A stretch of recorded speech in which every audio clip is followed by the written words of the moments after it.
એક આધેડ કે જેણે બાળકીને ચોકલેટ અને બિસ્કિટની લાલચ આપી અને અનેક વખત પંચરની દુકાનમાં લઈ જઈને તેની સાથે અપકૃત્ય કરતો હતો, પરંતુ આ પાપનો ગાળો ક્યારે ફૂટ્યો કે જ્યારે તેના સાથીદારે આખી જ હકીકત છે પોલીસ સમક્ષ રજૂ કરી દીધી।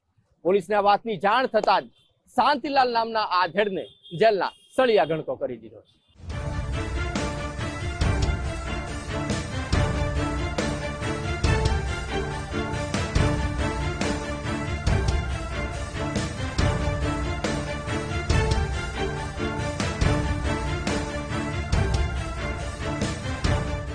રાજકોટમાં બાળકી અને સગીરા સાથે વિકૃત હરકત અને દુષ્કર્મ આચરવાના કિસ્સા ચિંતાજનક હદે વધતા જાય છે।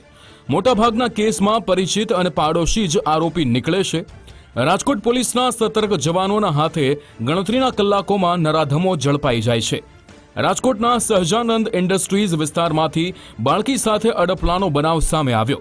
માસૂમ બાળકીને વેફર અને ચોકલેટની લાલચ આપીને એક આધેડ ટાયર પંક્ચરની દુકાનના અંદરના ભાગે લઈ ગયો, જ્યાં બાળકી સાથે વિકૃતતા આચરવામાં આવી। આ સમયે દુકાનમાં કામ કરતા એક અન્ય યુવકને થોડી શંકા જતા તેણે 10 વર્ષીય બાળકીને રોકીને પૂછપરછ કરતા તે જોરથી રડવા લાગી। માસૂમે પોતાની સાથે થયેલા બનાવની જાણ કરતા યુવકે ત્વરિત 112 નંબર પર ફોન કરીને સમગ્ર બનાવ અંગે પોલીસને જાણ કરી। આ ઉપરાંત નજીકમાં રહેતી બાળકીની મજૂરી કામે ગયેલા માતાનો સંપર્ક કરીને સઘળી હકીકત જણાવી હતી। ભોગ બનનારી બાળકીની માતાએ ત્વરિત આજી ડેમ પોલીસ સ્ટેશને ભારતીય ન્યાય સંહિતા અને પોક્સો એક્ટની કલમો હેઠળ ફરિયાદ નોંધાવી। આ ગુનાની ગંભીરતા સમજીને આજી ડેમ પોલીસના જવાનો ત્વરિત એક્શનમાં આવ્યા। રાજકોટ પોલીસે ચોકસાઈપૂર્વકની મળેલી બાતમીના આધારે કુકર્મી 50 વર્ષીય શાંતિલાલ કાપડિયાની ધરપકડ કરીને જેલના સળિયા પાછળ ધકેલી દીધો છે। રોજ આજી ડેમ પોલીસ સ્ટેશનમાં એક ફરિયાદ પોક્સો એક્ટ મુજબની દાખલ કરવામાં આવી છે, જેમાં હકીકત એવી છે કે ભોગ બનનાર 10 વર્ષની ઉંમરની છોકરી છે અને એની માતા સહજાનંદ ઇન્ડસ્ટ્રીયલ એસ્ટેટ પાસે કામ કરે છે અને આ પંચરની એક દુકાન તેની પાસે હતી જે પિતૃકૃપા પંચરની દુકાન છે, ત્યાં આ કામનો આરોપી છે શાંતિલાલ મોહનલાલ કાપડિયા। એ પંચરની દુકાન ચલાવે છે અને એ દુકાનની અંદર આ છોકરીને વેફર અને ચોકલેટની લાલચ આપીને ભોગ બનનારને અંદર દુકાનમાં બોલાવવામાં આવેલી અને એના ગુપ્તાંગને મોંમાં લઈને એ રીતે ખરાબ કૃત્ય કરેલ છે। એ બાબતે પોક્સો એક્ટ મુજબનો ગુનો દાખલ કરવામાં આવ્યો છે। આરોપીને અટક કરી લેવામાં આવે છે। 15 ઓગસ્ટે સવારે 10 થી 11 વાગ્યાના અરસામાં ટાયર પંક્ચરની દુકાનમાં જ ગોજારો બનાવ બન્યો હતો।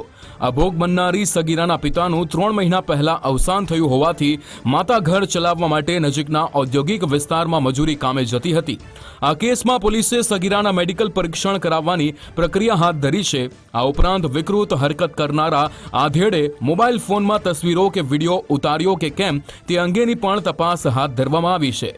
પંચરની દુકાન છે, ત્યાંમાં એક સાહેબ છે જે એના અંડરમાં કામ કરે છે, આરોપીના આલોકગીરી નામ છે એનું, બાવાજી છે। તો એને એની માતાને જાણ કરી કે આ રીતે તમારી છોકરી સાથે આ આરોપી છે ખરાબ સંબંધ રાખે છે અને ગંદુ કામ કરે છે। જે બાબતની એની માતાને જાણ થતાં એની છોકરીને પૂછપરછ કરતા સત્ય હકીકતને જાણ થયેલી અને આ બાબતે ફરિયાદ કરી। અગાઉ બાબતે તપાસ હાલ જે તપાસ કરી રહ્યા છે પીઆઈ સાહેબ, એ તપાસ કરશે, ઊંડાણપૂર્વકની તપાસમાં સામેલ કરવામાં આવશે। આરોપીને એવું જાણવા મળ્યું છે કે કોરોના દરમિયાન એના પત્નીનું મૃત્યુ થયેલું અને એક બાળક પણ હતું, એનું મૃત્યુ થયેલું અને હાલ આરોપી એકલો રહે છે।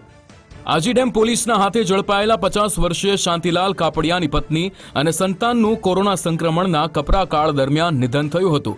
આ બનાવમાં સગીરાની સાથે સૌપ્રથમ પોલીસને જાણ કરનારા યુવકનું નિવેદન પણ નોંધવામાં આવ્યું છે। 10 વર્ષની દીકરી સાથે વિકૃત હરકત કરનારા રાક્ષસી વૃત્તિ ધરાવતા શાંતિલાલ કાપડિયા સામે સજ્જડ પુરાવા મેળવીને પોલીસે આકરી કાર્યવાહી કરે તેવી આસપાસના લોકોની માંગણી છે। ગૌતમ ભેડા, ગુજરાત ફર્સ્ટ, રાજકોટ।